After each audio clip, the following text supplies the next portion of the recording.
군 항공기 4대 도입 계획에 러시아, 프랑스, 미국산 전투기 두고 설왕설래. 프라보워 수비안토 인도네시아 국방부 장관이 2021년도 국방 예산으로 129조 3천억 루피아를 제시했다. 올해 1월 러시아 방문 당시 프라보워 수비안토 인도네시아 국방부 장관 타스 통신 연합뉴스 2일 CNBC 인도네시아 등에 따르면 프라보워 장관은 2021년 국방 분야 국가발전 주요 계획을 의회에 제출하면서 내년도 예산 약 11조 원 측정을 요청했다. 올해 국방 예산은 127조 루피아였다. 왜 국방 예산을 올해보다 더 늘리려 하느냐는 목소리도 나왔다. 특히 군항공기 등 4대 교체, 도입 계획과 관련해 프라보워 장관이 러시아산 수호이 수-35와 프랑스산 라팔 전투기, 미국산 F-16 전투기 중에 어떤 선택을 할 것인지 설왕설래했다. 프라보워 장관은 올해 1월 러시아 모스크바를 방문해 세르게이 쇼이구 국방부 장관과 수호이 수-35 전투기 구매 계약을 포함 양국 간 국방 협력 강화를 논의한 데 이어 지난달 러시아의 2차 세계대전 승전 75주년 기념식 참석차 모스크바를 다시 방문했다. 인도네시아는 2018년 2월 러시아에 1조 3천억 원을 주고 다목적 전투기 수-35 11대를 들여오기로 계약을 체결했으나 미국이 제정한 러시아, 북한, 이란에 대한 통합제재법 위반 논란 등으로 이행이 연기된 상태다. 자카르타 포스트 등 현지 매체들은 프라보워 장관이 올해 들어 2차례 러시아를 방문했지만 수호이 수-35 전투기 도입에는 진전이 없다고 보도했다. 인도네시아 영국산 호크 전투기 주택가 추락 안타라 통신 같은 달 15일에는 수마트라 섬 리아우주에서 공군 소속 영국산 호크 전투기가 훈련 중 주택가에 추락해 주택 3채를 파손했다. 조종사는 비상 탈출로 목숨을 구했다. 이처럼 국방 예산과 군 항공기 등 도입 문제가 인도네시아에서 이슈가 되고 있지만 한국과 공동으로 개발 중인 차세대 전투기 분담금 문제는 깜깜무소식이다. 양국은 2015년부터 8조 7천억 원의 사업비를 공동 부담해 2026년까지 차세대 전투기를 개발해 양산하는 방안을 추진해왔다. 하지만 인도네시아는 경제 사정이 어렵다며 2017년 하반기 분담금부터 지급을 미루더니 올해 4월 말 기준으로 5,002억 원이 밀렸다. 올해 국방 예산에 2,700억 원 상당 분담금 예산이 책정돼 있음에도 주지 않고 있다. 조코위 대통령이 2018년 9월 문재인 대통령에게 KFX 인도네시아 분담금 중 5% 축소 등 재협상을 요구했고 이후 지난해 가을 양국이 접점을 거의 찾았으나 새로 취임한 프라보워 장관이 무기체계 도입 전략을 전반적으로 검토한다며 재협상 타결을 미뤘다. 인도네시아 국방당국은 올해 3월 신종 코로나 바이러스 감염증 사태 발생 후 경남 사천 한국 항공우주산업에 파견돼 있던 기술진 114명을 인도네시아로 귀국시킨 뒤 변화가 없는 상태다. 인도네시아는 대우조선해양에 추가로 주문한 1,400톤급 잠수함 세척과 관련해서도 계약금 납입 등의 진행이 멈췄다. 한국 방산 관계자들은 인도네시아가 그동안 한국산 T-50I 경공격기와 잠수함 등 무기 체제를 구매해줬고 신남방 정책의 핵심 국가인 만큼 인내심이 더 필요하다고 말하면서도 답답하다는 반응이다. 인도네시아 개발 분담금 5천억 원 체납. 한국형 전투기의 시제기 출고 시점이 내년으로 다가온 가운데 8조 7천억 원에 달하는 개발비의 20%를 부담하기로 한 인도네시아가 2017년 하반기 이후 현재까지 약 5천억 원의 분담금을 체납하고 있어 우려가 커지고 있다. 군 당국과 방산업계는 최초의 국산 전투기 개발이라는 역사적 난제에 도전하면서도 또 한편으로는 자금난을 걱정해야 하는 처지에 놓였다. 군과 방산업계는 현재 상세 설계 단계를 통과해 시제기 제작 및 시험 단계에 돌입한 상태다. 시제 1호기를 내년 상반기에 출고하고 2022년에는 초도 비행시험을 시작해 2026년 개발을 완료한다는 계획이다. 하지만 인도네시아는 경제 사정이 어렵다며 2017년 하반기부터 KEFX 분담금 지급을 미뤄 올해 4월 말 기준 5,002억 원을 체납했다. 올해 국방 예산으로 2,700억 원 상당의 KEFX 분담금을 책정했지만 아직 지급하지 않은 것으로 확인됐다. 정부 관계자는 2018년 9월과 2019년 11월 열린 두 차례의 정상회담에서 인도네시아 대통령은 KEFX 사업 지속 참여 의지를 보였다며 정해진 분담금을 받아낼 수 있도록 협상을 재개할 예정이라고 말했다. 김수환 기자. 한국항공우주의 차세대 전투기 KEFX 사업과 전망. 한국형 차세대 전투기 KEFX 개발 사업이 어느덧 내년 봄 시제기 제작을 앞두고 있습니다. 이 KEFX 사업은 한국의 노후 전투기인 F-4 팬텀과 KF-5를 대체하는 4.5세대 전투기를 개발하여 앞으로 퇴역하는 전투기들을 대체하는 사업입니다. 결정부터 엔진의 수, 최종 형상 등등 참 말도 많고 탈도 많은 진행을 보였지만 지금은 어느 정도 자리를 잡고 안정된 개발 상황을 보이는 듯합니다.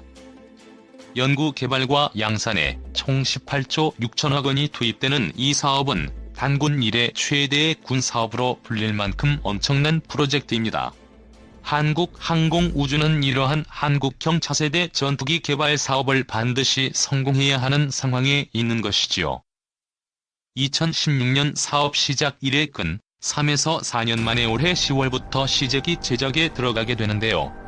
이번 시제기는 블라크 제로로서 총 6대 제작이 됩니다. 그중 한 대는 인도네시아에 공급이 되며 여기서 블라크의 의미는 블라크 0, 1, 2, 3을 거쳐가며 계속 성능 업그레이드와 무장 체계의 향상, 스텔스 기능의 향상이 이루어진다는 뜻입니다. 현재로서는 한국의 F-35에 이어 F-15K의 다음을 이어줄 공군력의 허리와 같은 역할을 할 것으로 예측이 됩니다. 거기다 업그레이드를 거쳐 제한된 스텔스 기능을 갖출 여력을 갖추었습니다. 현재 한국의 전투기 적정 수량은 이미 부족한 상태로서 F-35 스텔스기로 전력이 강화가 된다 하여도 전체적인 전투기 수량의 부족은 결과적으로 공군력에 저해를 가져옵니다. 이러한 상황에서 KEFX가 예정대로 전력화가 되어야 한국 공군의 수적 약세와 공군력 저하를 막을 수가 있는 것이지요. 실제로 내후년부터 예정된 대로 F-4, KF-5가 퇴역을 시작하면 실제 전투기 수량은 적정량을 하회할 가능성이 높지요. KEFX는 2021년 시제기를 시작으로 2022년 지상 테스트를 거쳐 2025년 최종 양산에 들어갑니다. 양산 대수는 정확하지 않으나 대략 170여 대로서 한국 공군이 120대가량, 인도네시아 공군이 50대가량을 인수할 예정이라고 합니다. 물론 그때의 경제 상황과 공군의 상황에 따라 수량은 변동이 있겠지만 단일 전투기로 170여 대의 양산이 계획되어 있는 것만으로도 상당한 수량이라고 할 수 있습니다. 거기다 한국은 항공기술의 축적과 국내 일자리 창출, 국내 항공 엔지니어들의 양성, 더해서 4.5세대 전투기를 자체 개발함으로써 비약적인 항공 발전을 이룬 셈이라고 할 수 있지요. 거기다 스텔스기를 구매할 여력이 없는 국가들의 KEFX의 세일즈가 이루어진다면 손익분기를 넘어 한국의 항공산업의 효자가 될 가능성도 없다고는 할 수 없습니다. 실제로도 전투기 한 대의 수출은 엄청난 국가적 이익이 됩니다. 무장체계에 이어 군수지원, 정비지원의 조종사 훈련 지원까지 여러가지 분야로도 파급 효과가 큽니다. 얼마 전 모방송사에서 KEFX에 탑재가 될 AESA 레이더가 성능 미달이고 개발비가 턱없이 올라갔다는 뉴스를 본 적이 있습니다. 실제 외국의 무기 개발 사업에서 연구 개발비가 올라가는 일은 비일비재한 일처럼 사례가 많습니다.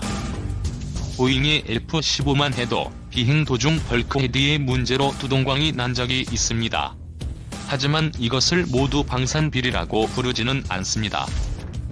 실제로 엔지니어들은 어려운 환경에서도 묵묵히 연구 개발을 해나가는 분들이 많습니다. 시제기에 탑재도 안 되었으며 아직 최종으로 개발이 완료되지 않았으니 조금 더 지켜봐야 할 상황 같아 보입니다. 내년 KF-X의 시제기가 나온 이후에는 한국 항공우주의 주가도 조금은 탄력을 받을 것이라 기대가 되는데요. 현재 한국 항공우주는 여러가지 대형 이슈를 앞두고 있습니다. 현재는 코로나의 전 세계적 유행과 국제적인 항공업계의 침체로 어려운 상황을 보내고 있으나 다시 한번 비상하는 한국 항공우주의 모습을 보고 싶습니다. 대한민국 공군의 차세대 전투기 개발 사업으로 보통 KF-X라 부르지만 보람의 사업이라 부르기도 한다. ADD와 카이가 주도하고 있고 그 외에 200여 개의 국내 업체들과 10여 개의 정부 출연연구소, 국내 15개 대학교들이 참여하고 있으며 외국 연구소나 업체로는 IAEA와 PTDI, 록히드 마틴이 참여하고 있다. 건국 이래 최대의 예산이 투입될 단일 무기체계 사업으로 한국의 자체 전투기 개발 능력 확보 및 F5 등 노후화 기종의 대체 소요로 추진 중인 4.5세대 전투기 개발 사업으로 하이급 전투기 도입은 3차 FX 사업을 통한 완제품 구매로 진행하 중형 미디움 로급 전투기의 경우 본 사업을 통한 외국 기술 도입 및 협력을 기반으로 한 자체 개발으로 추진 중에 있다. 한때 KTX2 사업의 후속 프로젝트로 여겨졌으나 현재는 본래의 로급 전투기 국산화에서 한 단계 더 상승된 미디움급 전투기 국산화로 사업의 방향성이 결정되었다. 경제성과 효율성 문제로 사업 진행 여부를 놓고 새로운 플랫폼을 독자 개발해서 자체 개발해서 사용하기에는 경제성이 떨어지는 일부 부품은 면허 생산, 기술 개발하기 어렵거나 시간이 부족한 기술들은 해외에서 기술 도입해서 진행하자는 독자 개발바와 FE, 경국과 같이 해외 업체가 가지고 있는 기존 플랫폼 기반으로 개발하자는 개조 개발파가 10년이 넘도록 첨예하게 대립했지만 결국 독자 개발로 결정되었다. 2011년부터 2년간 탐색 개발로 선행 연구가 진행 중이었으며 본격적인 KF-X 사업의 추진 여부는 2013년 4분기 이전에 결정할 계획이었다. 2013년 말 개발 여부가 확정될 경우 2014년 12월부터 본격적인 체계 개발에 돌입할 예정이었지만 카이와의 합의가 지연되면서 체계 개발 계약 체결이 늦어진 데다 미국과의 기술 이전 협의 문제로 인해 2015년 12월 말이 되어서야 본격적으로 착수할 수 있었다. 이로 인해 개발 기간이 6개월 정도 지연되었다. 2020년에 상세 설계를 완료한 뒤 2022년에 시제기를 출고, 2026년 전반기에 체계 개발을 완료하고 2026년 후반기부터 초도 양산을 시작할 예정이다. 2028년까지 양산되는 초도 양산 기체는 공대공 능력만 갖춘 것으로 공대지 능력까지 갖춘 모델은 2028년부터 후속 양산을 통해 배치될 예정이다.